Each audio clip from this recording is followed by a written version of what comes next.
Abra sua Bíblia no Salmo de número 105. Salmo de número 105.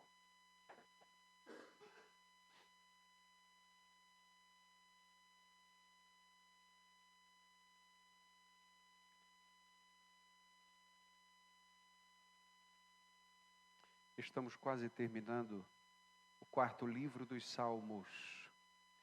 Você sabe que os Salmos, além de tudo que nós temos dito, não é? Que são divididos em 5 livros e tal, os Salmos não são definidos por capítulos. Portanto, nós não falamos, obrigado amigo, nós não falamos Salmo ou Salmos capítulo 105, nós falamos que o Salmo é o Salmo de número 105. Há uma diferença, portanto, na chamada do livro e do texto. O Salmo 105, ele faz um par com o 106. É uma dobradiça, digamos assim. É um espelhamento. Você sabe que do 101 até o 109, os Salmos 110, salvo engano, eles se equivalem nas pontas, né? Até que eles cheguem aqui no meio, e o Salmo 105 está junto com o 106, numa espécie de dobradiça mesmo. Portanto, eles falam da mesma questão, só que de pontos de vistas diferentes. Por exemplo, o Salmo 105 fala das bênçãos que Deus fez por causa da aliança com o seu povo, da fidelidade de Deus. E o Salmo 106, o 105 fala disso, e o 106 fala da infidelidade do povo, apesar da fidelidade de Deus. Tá? Então, são 2 salmos grandes, não é? O Salmo 105 tem 45 versículos e o 106 tem 48 versículos. E nós vamos, portanto, lendo esse salmo enquanto fazemos a exposição. Hoje temos uma exposição mais breve, mais curta, mas faremos toda a leitura e a exposição desse salmo que é maravilhoso. Esse salmo, querido irmão e querida irmã, ele começa falando das maravilhas de Deus desde os dias de Abraão até a entrada do povo na terra prometida. Portanto, aí mais de 800 anos de história estão aqui dentro desse salmo. Se você deseja conhecer um pouco mais da história do povo de Deus, ou se você não conhecesse nada, esse salmo seria uma boa introdução a tudo que Deus fez ao povo de Israel, desde que prometeu para Abraão, até que entregasse a terra prometida a seu povo. Parte desse salmo, e você vai ver isso aqui, pelo menos os 15 primeiros versículos, você percebe quase o mesmo texto ali no primeiro livro de Crônicas, capítulo 16, a partir do verso 8 até o 36, é muito similar esses primeiros 15 versículos. Se você unir também o Salmo 96, tem muito desse salmo, tá? E o que esse salmo traz para a gente é que Deus quis mostrar a sua fidelidade a seu povo e não fez isso com meras palavras. Ou seja, Deus não prometeu para Abraão e ficou vacilando no tempo. Este salmo é um registro de que a palavra de Deus não falha, de que tudo o que ele disse, ele cumpriu, que tudo o que ele disse que ia fazer, de fato fez, e de todos os benefícios que deu ao seu povo quando libertou o seu povo das garras do Egito. E há uma razão pela qual Deus fez todas essas coisas: para que o seu povo obedeça a sua palavra. Vou repetir, olha que coisa. Deus fez todas essas coisas para que o seu povo obedeça a sua palavra. Nós veremos isso aqui, tá? O salmo começa como se um salmista fosse um arauto entrando no meio do povo e dando ao povo uma ordem ou uma convocação real, como se o rei estivesse chegando.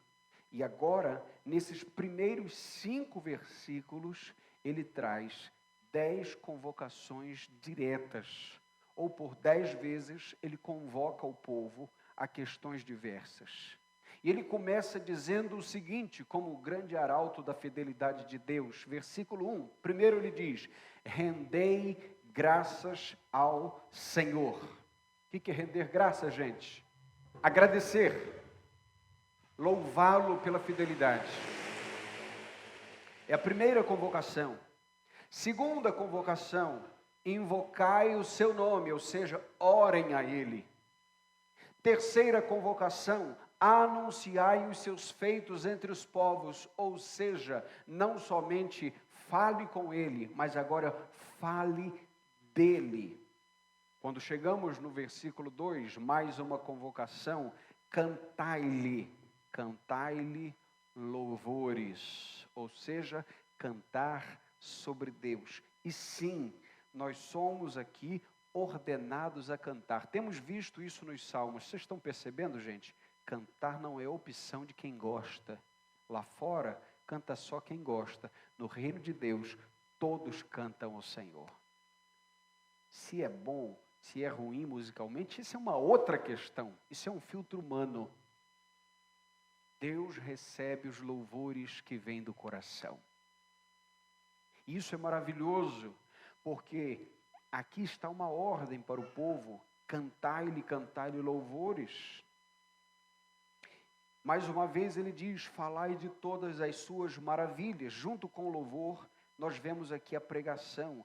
Louvor e pregação são duas maneiras eficientes de manter em nossa mente a memória viva daquilo que Deus fez e de quem Ele é. Vou repetir: louvor e pregação servem, além de dar glória a Deus e glorificar a Deus entre os homens, serve também para manter viva a memória do que Deus faz e de quem Ele é. E no verso 3, segue mais convocações. Gloriai-vos no seu santo nome, alegre-se o coração daqueles que buscam o Senhor. Veja, gente, alegria é um imperativo aqui. Alegria é uma ordem. Alegrai-vos no Senhor, outra vez vos digo, alegrai-vos. E veja, alegria nem sempre tem relação com sorriso. Às vezes você está chorando, mas a alegria do Senhor é a sua força. Em que sentido? Na alma.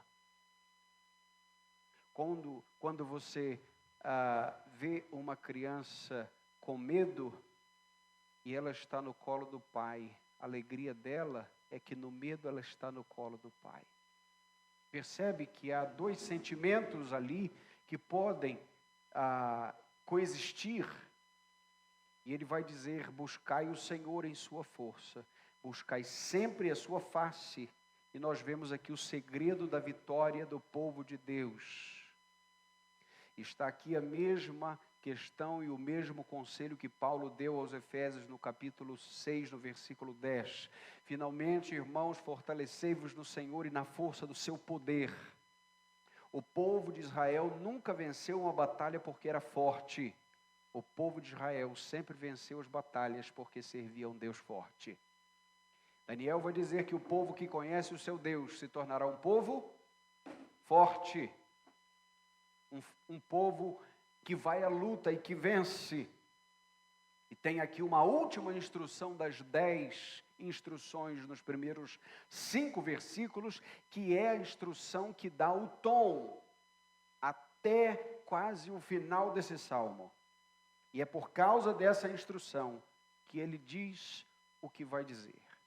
Lembrai-vos das maravilhas que ele tem feito. Vamos ler juntos o verso 5. Lembrai-vos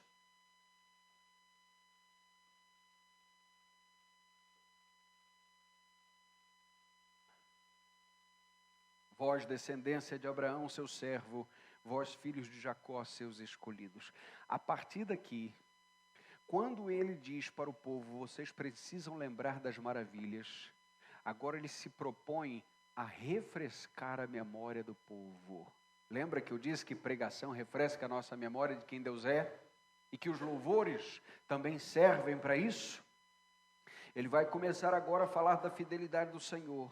E essa fidelidade é a razão de todas as convocações anteriores. Primeiro, ele começa falando da fidelidade de Deus nos tempos de Abraão, Isaque e Jacó. Ou seja, os patriarcas. Abraão, Isaque e Jacó. Isso está a partir do versículo 7 até o versículo 15. Acompanhe. Veja que expressão linda que ele começa.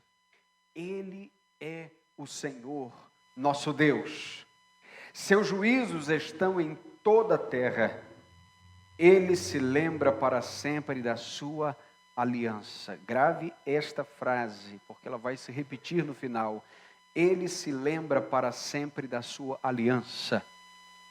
Da palavra que ordenou para 1000 gerações, da aliança que fez com Abraão e do seu juramento a Isaque, e que ele confirmou a Jacó por meio de estatuto e a Israel por meio de aliança eterna, dizendo, leia comigo, a ti daria a terra de Canaã como porção da vossa herança.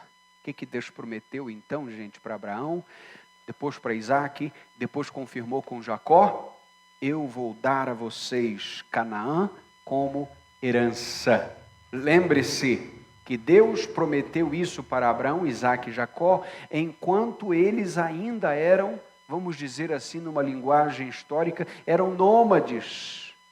Eles eram errantes. Não à toa a palavra hebreu tem o significado aquele que cruza o caminho, aquele que peregrina.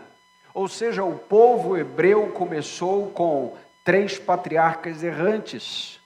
Mas uma promessa Deus fez desde Abraão: eu darei a vocês a porção em Canaã. E a partir do verso 12 começa então a história pactual, ou seja, a história de fidelidade de Deus com o seu povo. E veja o que o salmista diz: quando eles ainda eram nela, ou seja, na terra, estrangeiros, em pequeno número e de pouca importância, andando de nação em nação, de um reino para outro, não permitiu que ninguém os oprimisse, e por amor a eles repreendeu reis, dizendo: não toqueis nos meus ungidos e não maltrateis os meus profetas. Você lembra como Deus repreendeu o faraó? Você lembra como Deus repreendeu, por exemplo, o rei Abimeleque, na época que Abraão estava passando? Ou seja, o texto não está dizendo Deus impediu todos os sofrimentos. O texto está dizendo que enquanto os patriarcas e sua prole e seu povo saíam de um lugar para o outro, Deus não permitiu que esse povo fosse debelado, que esse povo fosse extinto. Portanto, estes versos mostram a fidelidade de Deus nos tempos de Abraão, Isaque e Jacó. Mas o salmista continua e agora ele vai mostrar a fidelidade de Deus nos tempos de José. Isso está a partir do versículo 16. E a partir do versículo 16 até o versículo 22, você tem um sumário, veja, dos capítulos 37, 39, 40 e 41 de Gênesis. Pula só o 38, porque o 38 é a história de Judá, quando ele sai da casa de seus irmãos. Portanto, você tem aqui, nesses versículos, um sumário de 4 capítulos. E o texto diz: enviou fome sobre a terra. Ele está falando de Deus aqui, já no tempo de José. Retirou-lhes todo o alimento que os sustentava. Lembra dos tempos de fartura e dos tempos de fome lá no Egito? 7 anos para um, 7 para outro. enviou um homem adiante deles, José, que foi vendido como escravo. Feriram-lhe os pés com correntes e o prenderam com ferro. O que o salmista está dizendo é: aquela fome não foi por acaso. Quando o Senhor estende a mão, a humanidade come. Quando Ele retém, a humanidade não tem o que comer. E Deus está aqui com o seu plano. E o verso 19 diz: até o tempo em que a sua palavra se cumpriu, a palavra do Senhor o provou. O rei mandou soltá-lo, está falando aqui de Faraó. O governador dos povos o libertou. Veja Deus mais uma vez repreendendo reis aqui. Verso 21, fez dele, ou seja, de José, senhor do seu palácio e governador de todo o seu patrimônio, para dar ordens aos príncipes, conforme quisesse, e ensinar a sabedoria aos anciãos. Meus irmãos, preste atenção nisso aqui. Deus tira um homem do nada, da cidade, da terra de Ur dos Caldeus, faz dele uma descendência que não existia, Abraão, Isaque, Jacó, e Jacó tem um filho chamado José, que é vendido para o Egito como escravo, e lá como escravo ele se torna um prisioneiro, e um prisioneiro mal falado, cheio de maledicências contra ele, mas Deus o tira de lá e o coloca ao lado do faraó, agora governando sobre os príncipes, ou seja, todas as cidades do Egito tinham governantes chamados príncipes, e sobre todos esses governantes, apenas abaixo de Faraó, estava José. Veja a fidelidade de Deus com o seu povo. Isso aqui é maravilhoso. Deus não depende de estatísticas nem de condições humanas para manter o seu povo onde Ele deseja manter o seu povo. Então Israel, verso 23, entrou no Egito, e Jacó peregrinou na terra de Cã. Deus tornou seu povo muito fecundo e o fez mais poderoso do que seus inimigos. Mudou o coração destes para que odiassem o seu povo e tratassem os seus servos com engano. Agora ele está falando do tempo em que o tempo de vida de José já tinha passado e entrou um faraó que não conhecia José nem a sua família e começou a opressão do povo lá no Egito. Isso durou 430 anos. Está aqui nesses versos 23 a 25.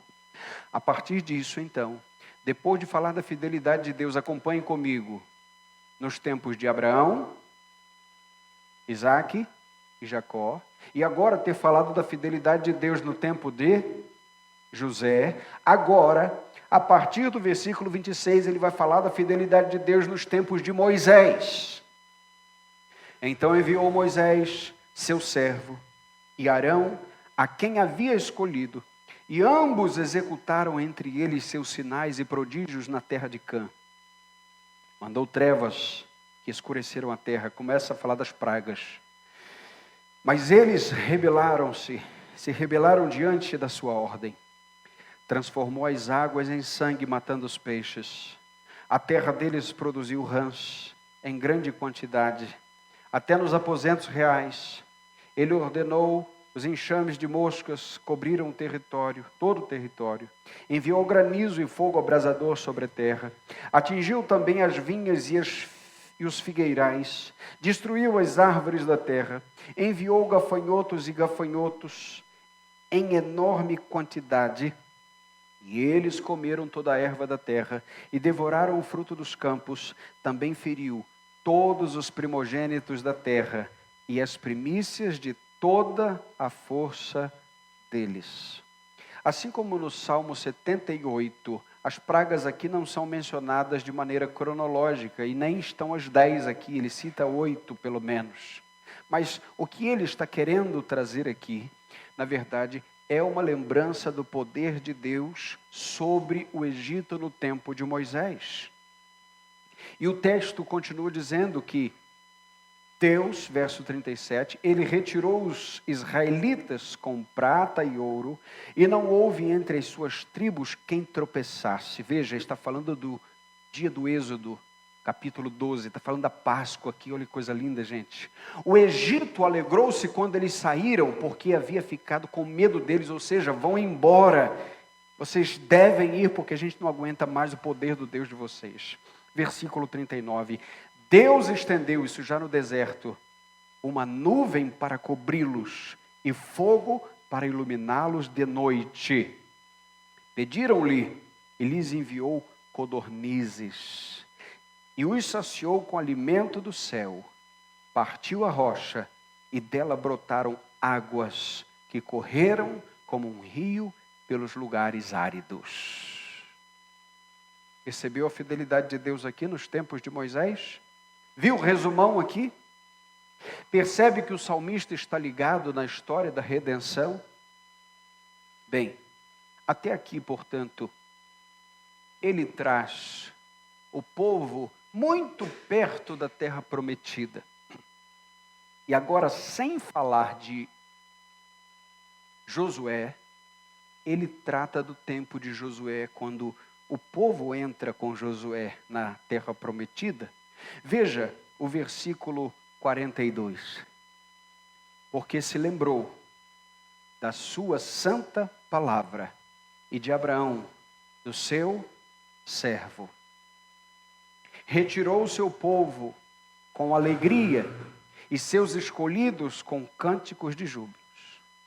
Agora veja, deu-lhes as terras das nações e eles herdaram o fruto do trabalho dos povos, para que guardassem seus preceitos e obedecessem às suas leis. Aleluia! O salmo começa com uma convocação de louvor e termina com um aleluia. Agora veja.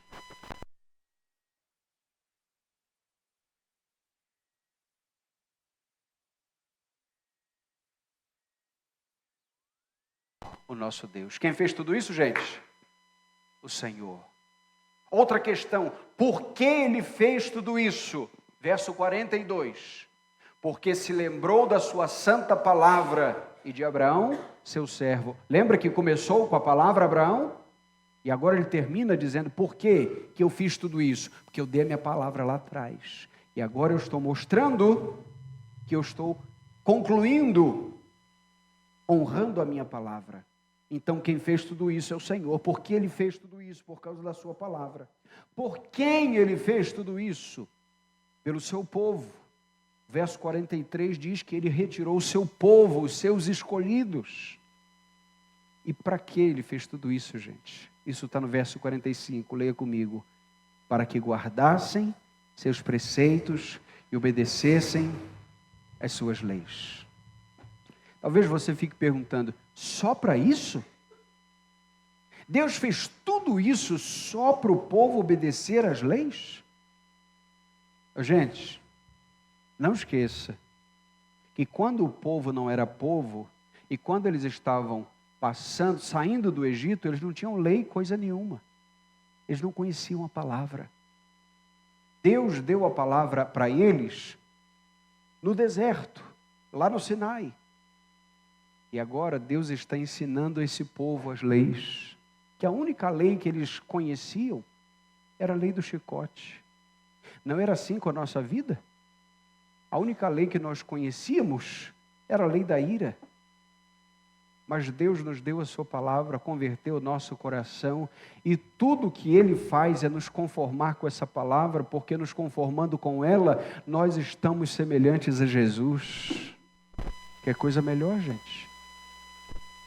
Agora o povo, por causa dessa palavra, estava parando de se parecer com os egípcios, e agora eles estavam de fato parecidos com Deus, com o seu Senhor. Bem, lições importantes aqui, pelo menos duas. A primeira lição, Deus é fiel. É fiel, não é, gente? Deus é fiel. Ele falou, Ele vai cumprir. Ele disse que vai acontecer, então vai acontecer. Ele disse que vai dar, então vai dar. Jesus disse que vai voltar, vai voltar. Jesus disse que enviaria o Espírito Santo Consolador, então Ele já enviou.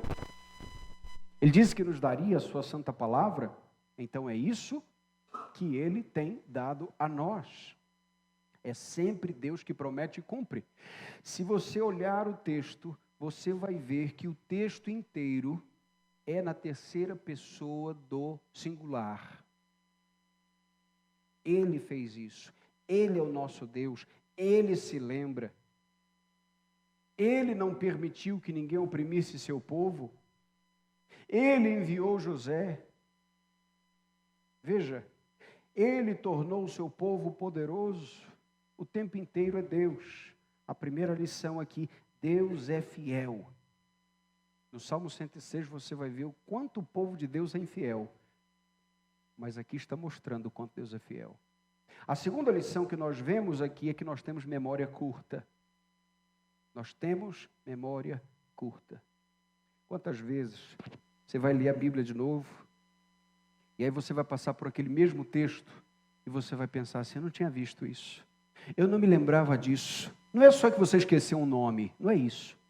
Porque os nomes na Bíblia são milhares de nomes. Mas eu esqueci essa verdade. Eu esqueci esse atributo de Deus. Portanto, o que o Salmo 105 nos ensina é que nós, o povo da memória curta, precisa ser o povo do livro. Porque o povo do livro é o povo que não esquece as maravilhas de Deus. Por que a gente está falando aqui, gente? Porque está escrito. Deus é fiel, mas nós não podemos esquecer da fidelidade. E um bom remédio para o esquecimento são os louvores e as pregações. Essa é a razão pela qual nós cultuamos, que nós nos reunimos, a gente olha um para o outro e vibra cantando a fidelidade de Deus, sabendo que um dia tudo isso aqui vai passar, meu irmão. Toda tristeza, todo lamento, toda dor dessa ordem caída, finita, vai passar. Tudo aquilo que acumulamos como imperfeições do tempo, seja no corpo, ou seja na própria natureza, que vai se defasando de tempos em tempos, tudo isso, nós temos a esperança que o Senhor fará de novo, quando fizer as coisas novas. Portanto, nós temos a memória curta e Deus é fiel. São duas lições. E eu quero trazer, por fim, 3 aplicações. A primeira aplicação importante para a nossa vida aqui. Nós precisamos buscar mais sobre Deus em sua palavra. Nós estamos buscando muito sobre muita coisa. É importante conhecer, é importante saber das coisas. Tem muita gente que está se tornando especialista em muitas coisas, isso não é ruim até certo ponto. Mas o que nós estamos percebendo é que o grande risco é que a maioria das pessoas consiga um mar de informação com menos de um dedo de profundidade. Por quê? Porque extensão não significa profundidade. Você pode sobrevoar a Bíblia inteira sem aterrissar um momento nela. Você pode ter uma visão panorâmica sobre Deus e sempre ser raso nas questões da experiência com Deus. Você pode ver pessoas orando, você pode orar, mas você pode acumular anos na sua vida sem ter uma experiência de oração com Deus. Vocês estão compreendendo aqui, gente? E veja o quanto esse texto nos fala sobre Deus. A pergunta é, temos que ler mais o Santo Livro para nos lembrar da palavra ou não? Nós não podemos ser analfabetos, biblicamente falando.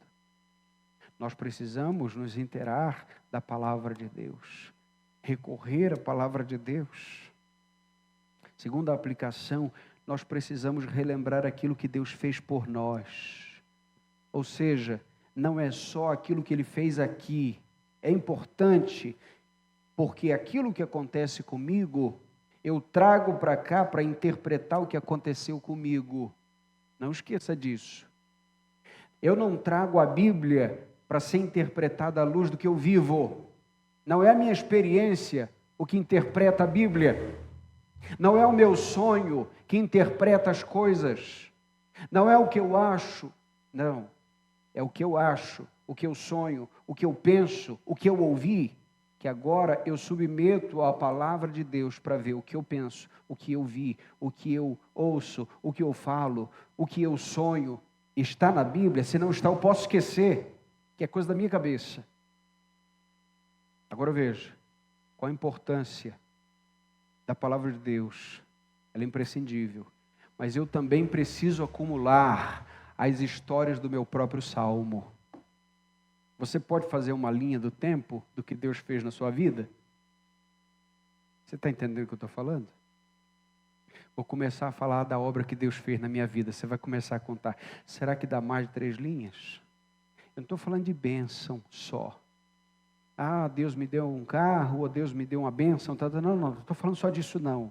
Isso é importante, tem o seu valor, mas eu estou falando de coisas além. Estou falando das coisas que são espirituais, eu estou falando de crescimento profundo com Deus, eu estou falando de percepções aumentadas da sua palavra, eu estou falando de entendimento das coisas eternas, eu estou falando da visão sobre Deus ampliada, eu estou falando de consolo no sofrimento, eu estou falando de bênçãos espirituais que só estão escondidas em Cristo Jesus, e estão em Cristo Jesus para que nós peçamos mais. Portanto, nós precisamos começar a fazer o nosso próprio salmo. Nós precisamos relembrar aquilo que Ele fez por nós. Terceira e última aplicação. Nós precisamos aguardar com esperança o cumprimento da promessa final. Veja, o salmo, a partir de um momento, começa que Deus cumpriu a sua palavra com Abraão. E termina dizendo que Deus cumpriu a sua palavra feita a Abraão. Ele começa dizendo que Deus daria a Abraão, Isaque e Jacó uma porção na Canaã. E ele termina dizendo, Deus cumpriu isso. A palavra de Deus começa num jardim caído e termina num jardim restaurado. Começa com um casal caído e termina com Cristo e sua noiva nas bodas eternas. Nós estamos esperando isso aqui. Nós estamos falando disso aqui. Nós estamos falando de esperança renovada o tempo inteiro. Nós estamos falando de que quando nós estamos claudicantes, nós estamos tropeçando no caminho, no tempo, no desânimo, nós chegamos diante dessa palavra e nós somos renovados e restaurados para aguardar o dia final. Porque já está pertinho, já está chegando. Cada um de nós aqui, querido e querida, já está aguardando. Se alguém tem da minha idade para cima que já tem mais passado do que futuro, possivelmente, está muito perto. Louvado seja Deus por isso. Isso é uma bênção. E nós estamos, diante disso, compreendendo que Deus conduziu o seu povo até a terra prometida. Ele destruiu reinos humanos para isso. Ele usou reinos humanos para isso. E fará de tudo que for necessário para fazer com que o seu povo, a igreja, possa passar pelos portais da eternidade. É por isso que nós cantamos hoje, a tua fidelidade me leva além que eu possa imaginar. Porque aquilo que nos aguarda na eternidade, os olhos não viram. A mente humana não consegue discernir, mas está separado para nós. Na casa de meu pai há muitas moradas, disse Jesus. E se não fosse assim, ele teria avisado. Porque ele disse, eu vou preparar lugar. E quando eu preparar, eu voltarei, para que onde eu estiver, estejais vós também. Estejais vós também. Isso significa que nós vamos morar com Jesus. Isso é muito forte. Um puritano disse certa vez, o céu sem Cristo seria o inferno. Qualquer lugar com Cristo já é um pedaço do céu. Imagine o céu inteiro com Jesus todo para nós. Que Deus nos abençoe com esperança renovada. Amém. Primeira Igreja Batista de Muriaé, 90 anos. Glorificando a Deus e fazendo discípulos.